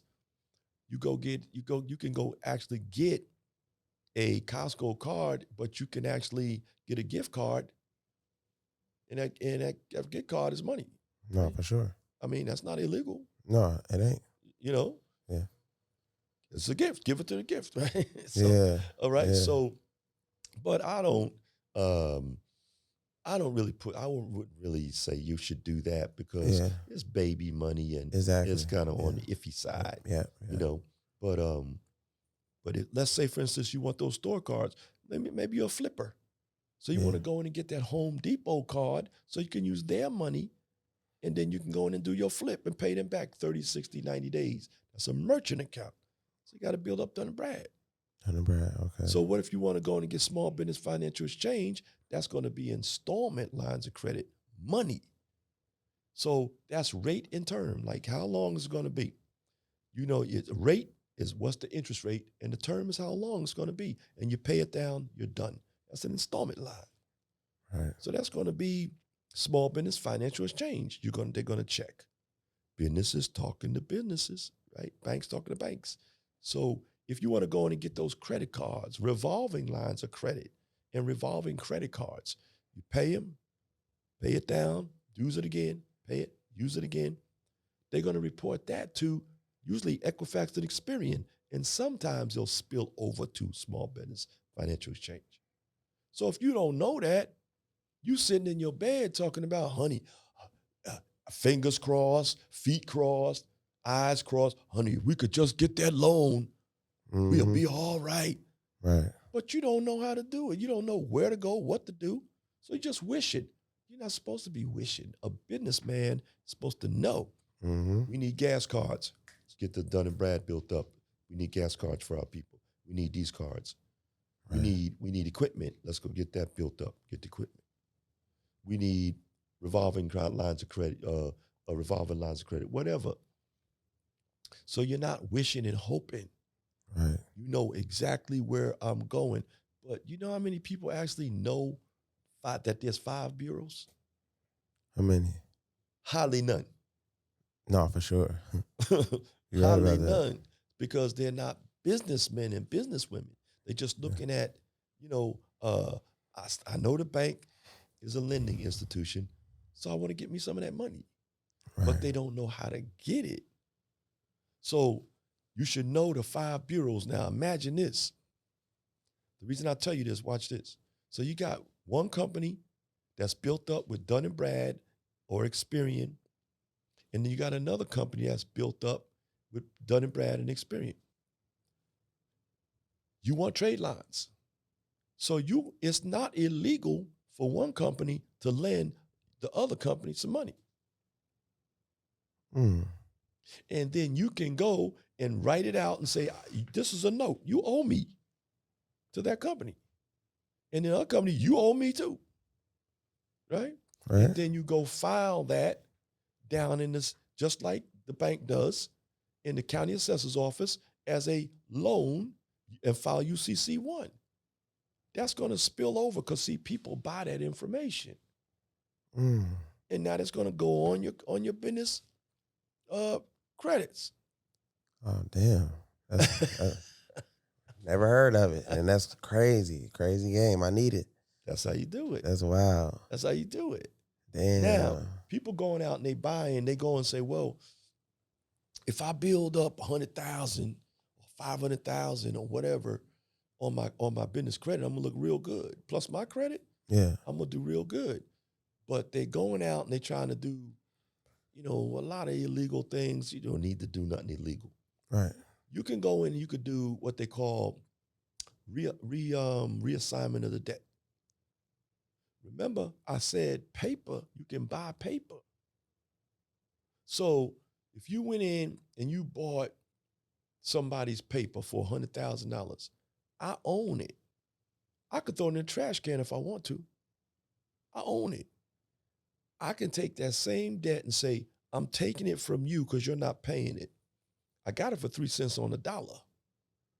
So I'm going to call you up. I'm going to say, listen, you want this debt?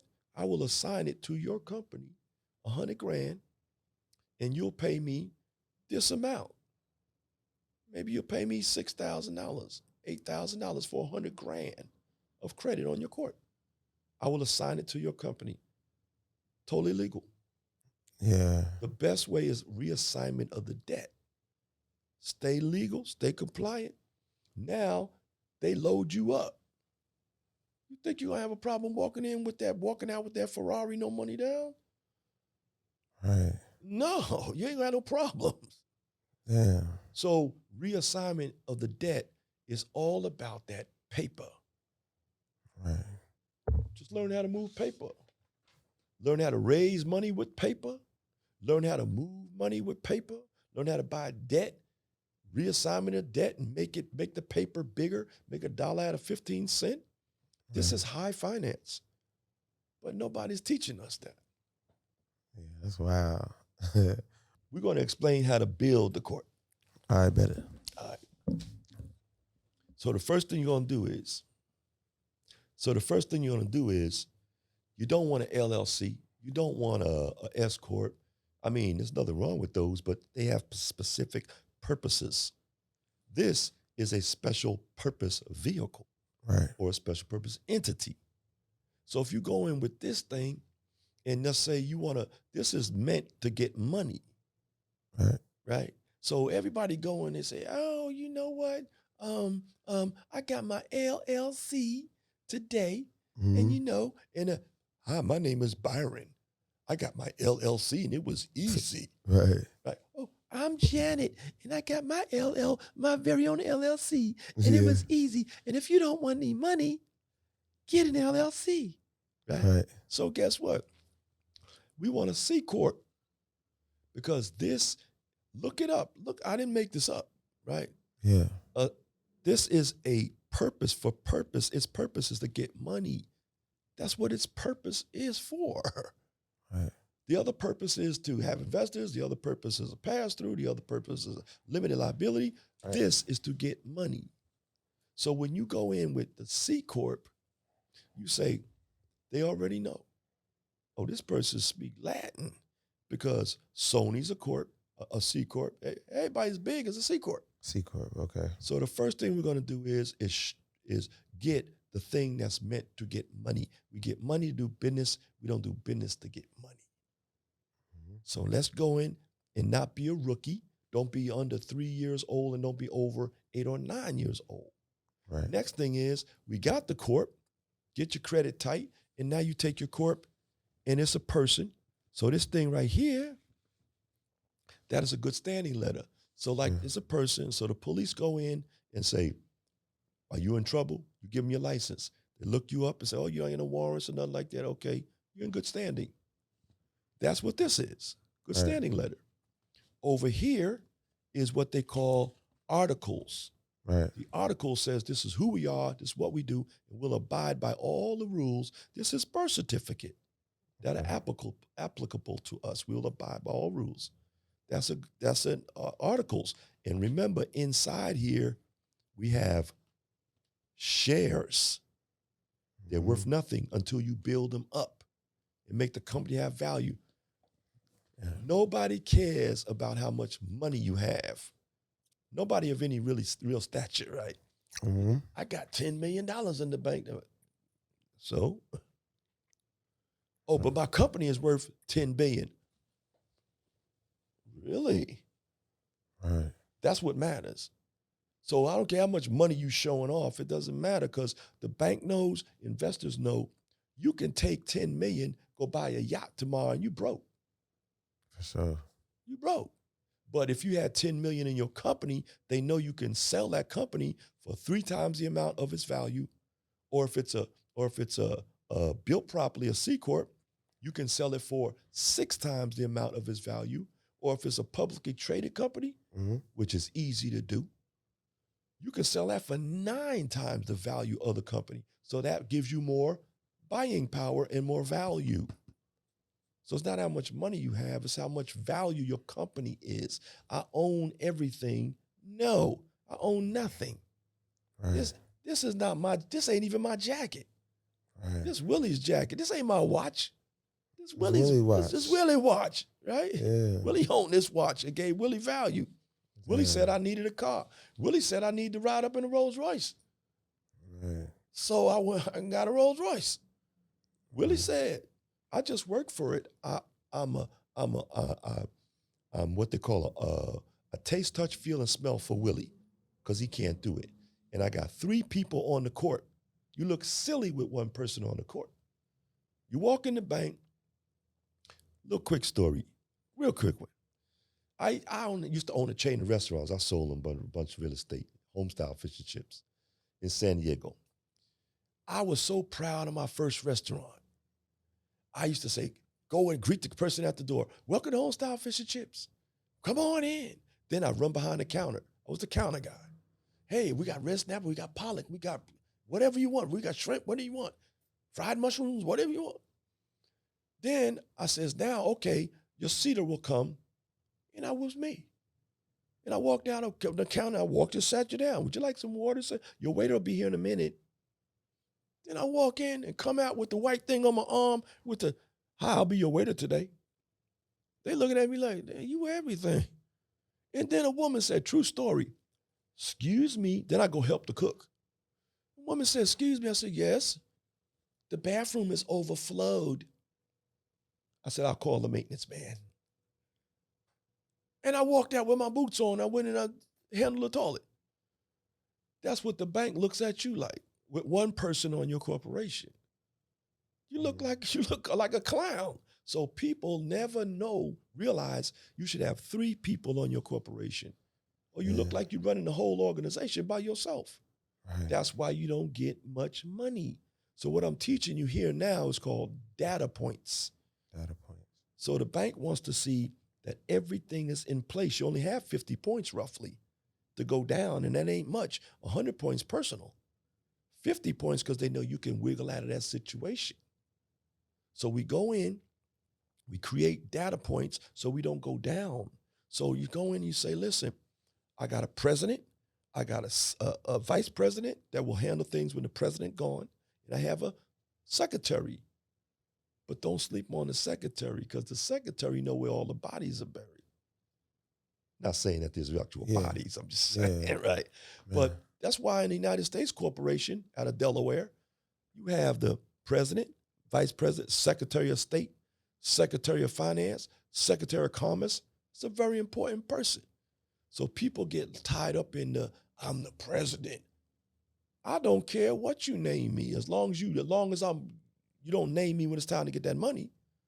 You can name me whatever, but you should have 3 people on your corporation. Now, the state don't care. The state doesn't care, right?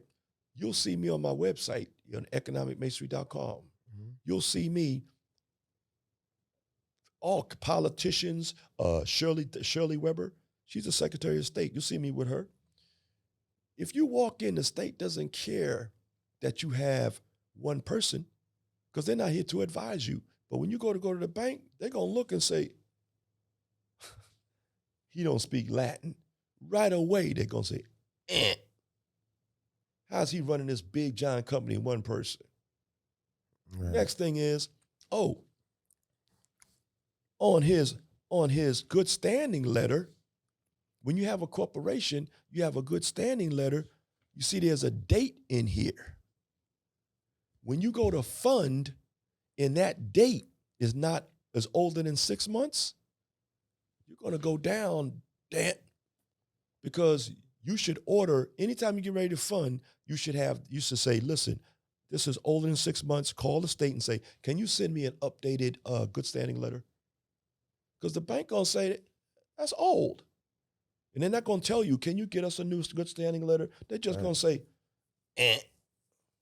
Your data points are going down. You don't have 5 to 8 trade lines on your corporation. Mm-hmm. Right? You have more than 3 inquiries on your personal. Yeah. So, but when you PG the corporation, that's not yours. That's Willie's credit cards. You just sign it. Right. So if you have more than 3 inquiries, you can't fund no more, right? But the whole trick is to get more and more money. So you go and you say, that is not my inquiry. So I need you to remove that Experian, Equifax, TransUnion, because that's not mine. That's Willie's. I just signed for it. And then they remove it. Now you can keep funding. You have to know this stuff. I'm a banker. Yeah. So now you have your good standing letter.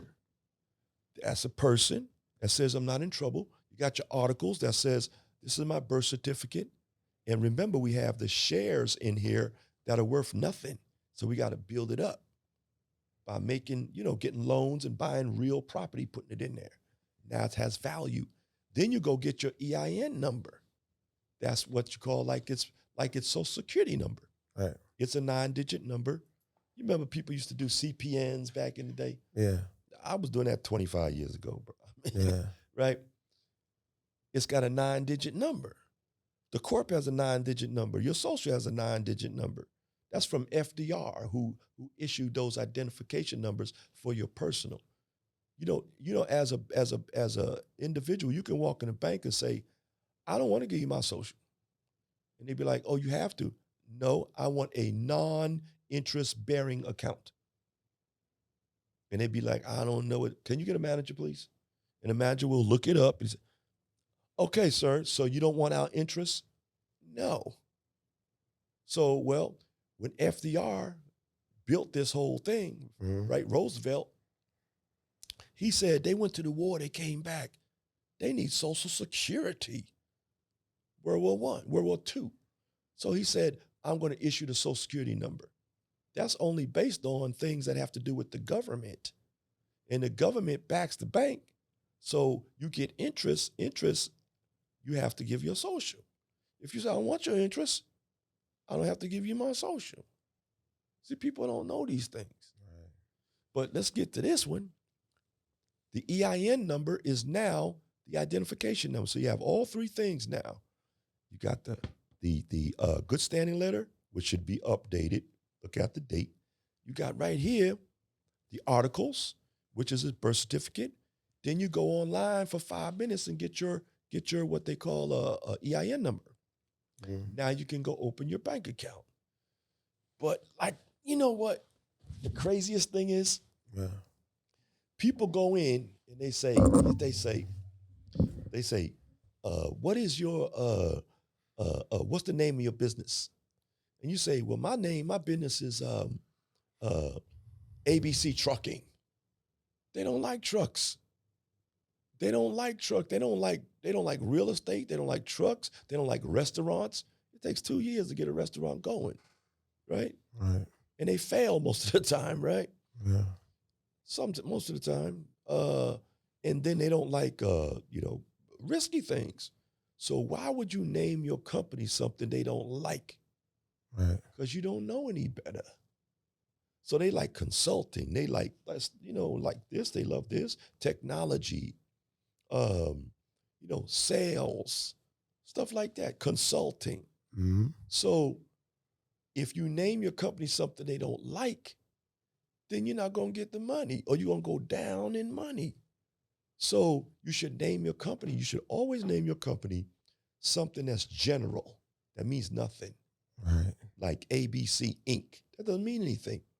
Mm-hmm. For instance, example, you ever notice Sony don't mean computers? Right. You ever know Walmart don't mean cheap clothes? Right? Yeah. Right. Zenith doesn't mean TVs. Right. Starbucks doesn't mean coffee.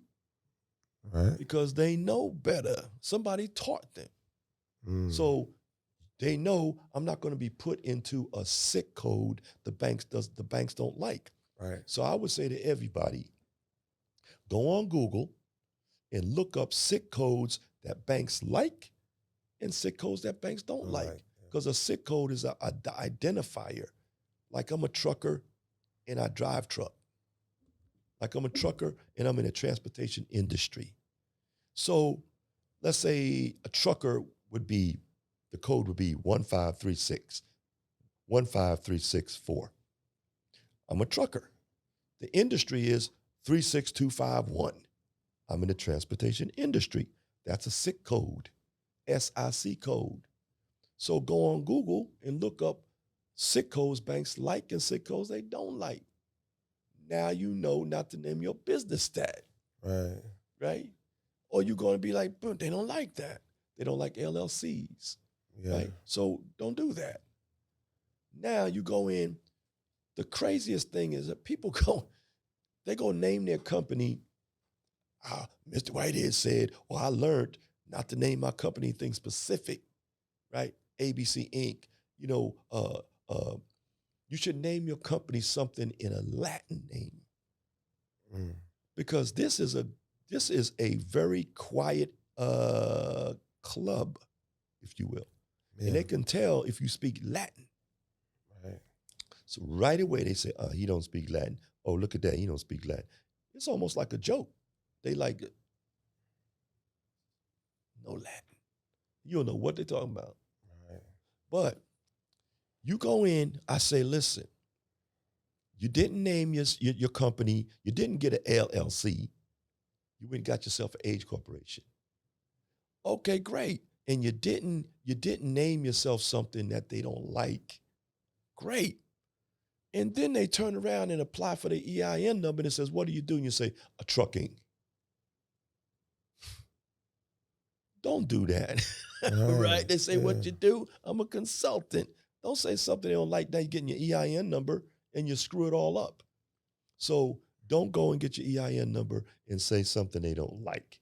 Right. Now, this is a special purpose entity, a person made for getting money. We get money to do business. We don't do business to get money. Right. So that's what this is for. But if they like what you're doing, it's a special purpose entity, and you just fund it and keep it moving. If they don't like what you're doing, then it's a special purpose vehicle. That means what do vehicles do? They drive things, right? So let's say you're in the trucking. Well, I don't say that you lie Right. because I don't do anything illegal. Right. But I'm just telling you what the banks like. You can do what you want with it right after that.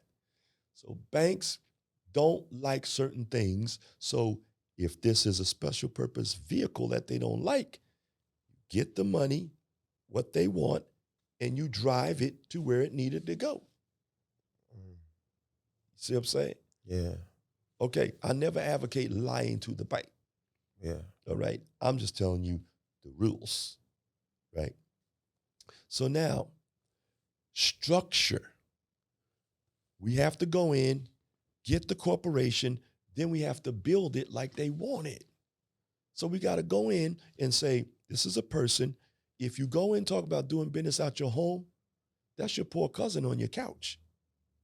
So you can't be doing business out your home unless you're going to get some credit cards. See?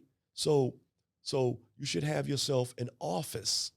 And a lot of times, if you're talking bigger money, they will do a site visit to see that that's an office. But in banking, they will look down on Google Maps and they will see that's a mailbox, etc. That's a person's house, or that's a PO box. And so go get yourself an office. Right. Next thing is you go in and you got to get yourself a landline, not your phone. That's your poor cousin using your phone. They go in, they say, what's your phone number? You say 777-9311. Then you turn around and say, okay, what's the business phone number? 777-9311. Right. And they like, either that's the Times, right? Yeah. They used to sing that song, right? Yeah. Or that's your poor cousin that has to use your phone. That sounds like the same phone number to me. So, you don't want to do that. You don't want to have a Google number. You don't want to go in and have like you want a landline, not a voice over IP. Not a 1-800 number.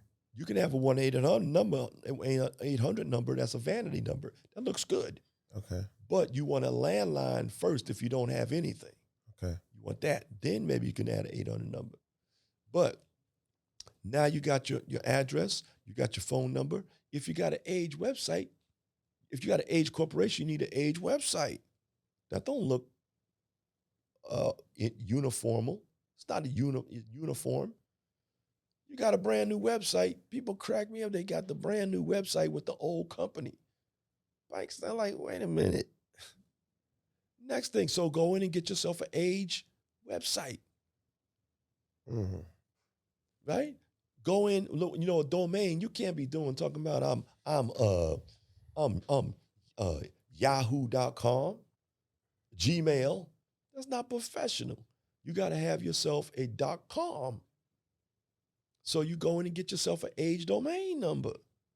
Go get yourself an age domain, and now you everything adds up. Right. Get a .com. It don't have to be exactly the name of your company. When you buy it, you go in and just get one that's close to it. Right. Okay. Next thing, you got the age website, but the bank is going to look at who is. A company called Who Is. Go look that up. They're going to see on Who Is going to tell them how many hits you've had on your website. It's going to show the domain. It's going to show all that. So you should go in and hit your website at least 40 to 50, 60 times. Because if the bank looks in there and says you had no activity, They're going like, well, how you getting your business? Everything's online now. But you have not, you got no hits, age website, age company, age everything, and no hits. You got to go in and hit that bad boy in and out, in and out, in and out. And now you got 40, 50 and say, okay, check. Right. You know what I'm saying? This is data points. Wow. See? Now you go in, you go register your stuff up in Dun & Brad or register stuff in Experian, which will spill over all of the rest of them. So go put in there your information. I ain't saying lie. I'm just telling you, like, go in there, put in your info, right? You put in there what is applicable, right? Yeah. Put in your information and let it spill over to all the other bureaus. Boom. Now when they go look you up, now you got to go and get Manta. You got to go put all these things together in your corporation.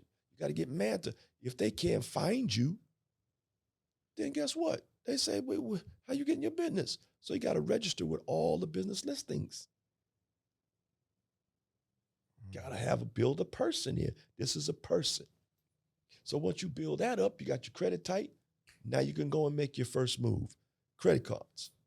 Do your credit cards, leverage it. After you leverage it, now you go in and do your taxes, go get some loans. After you get your loan, boom. Now you go in at $500,000, $1 million. After you do that, now you go in. This book right here is $120, $125.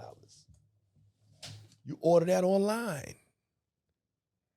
Beautiful. I love this book. What is it called? That's the corporate kit.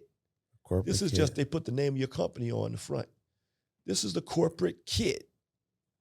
Nobody orders the corporate kit. This is where you talk about raising that big money. What's in here?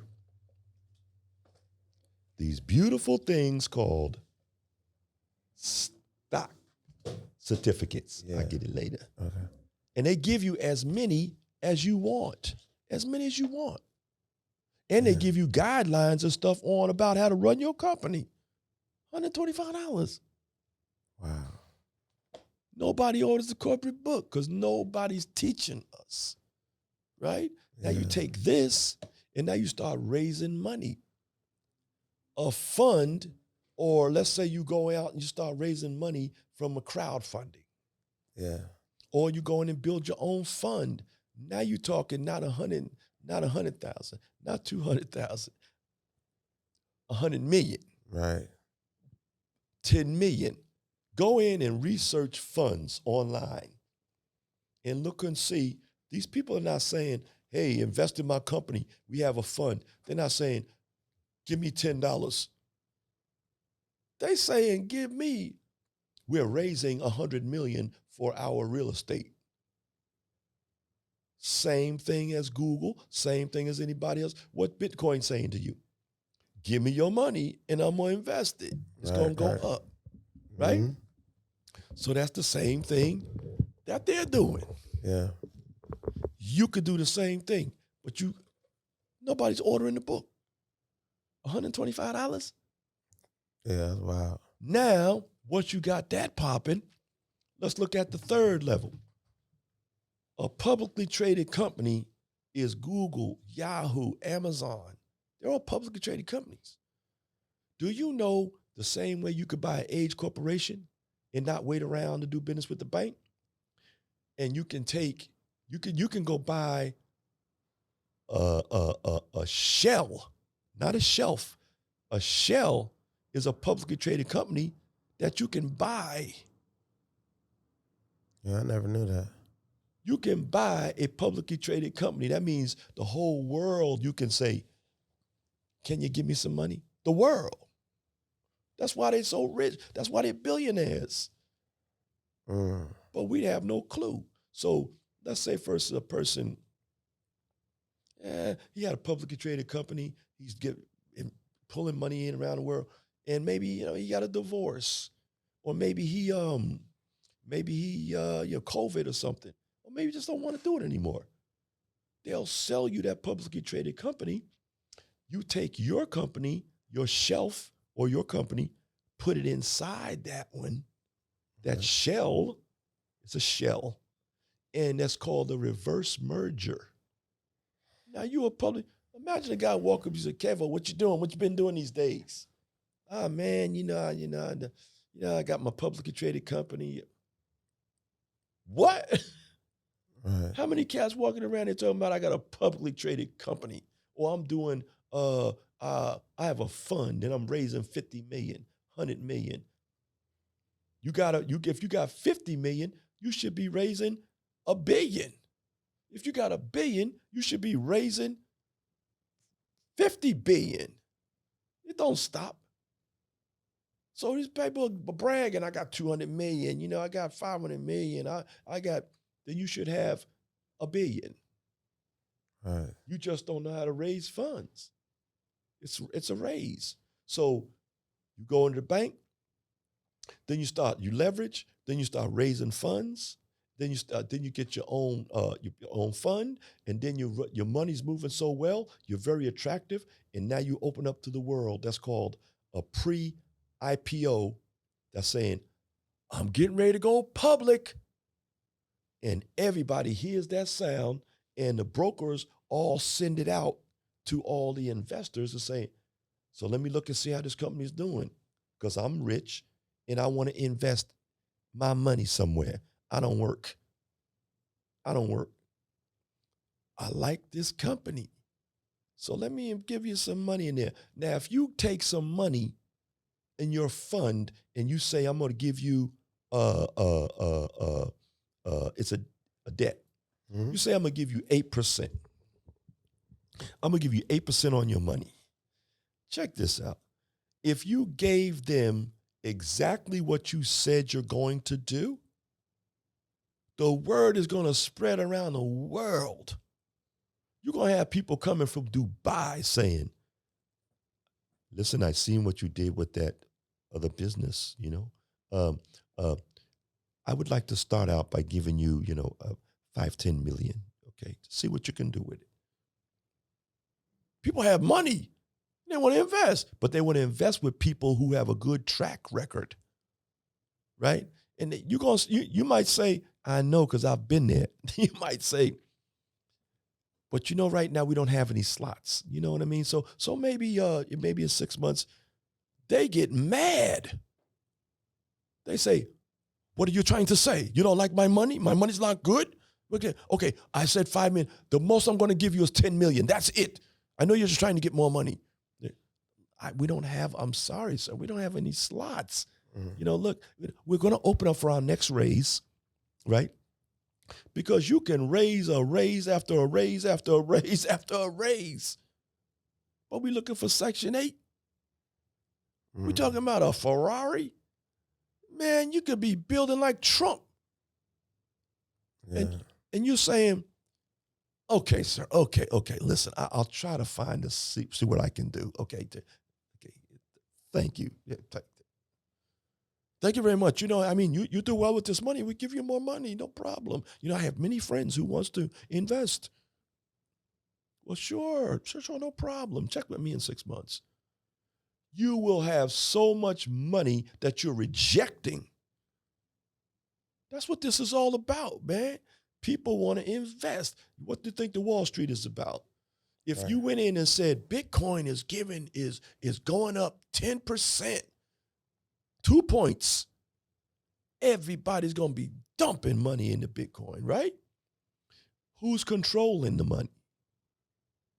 Because they're doing well with it. They're doing well. If you invest in Amazon just stock went up, everybody's going to say, Amazon, man, they're going to dump money. And then Amazon say, sure, give me some more. Yeah, give me money. We're doing great. I'm telling you, you want to invest. And the stock is the price of your paper is going to be bigger and bigger and bigger.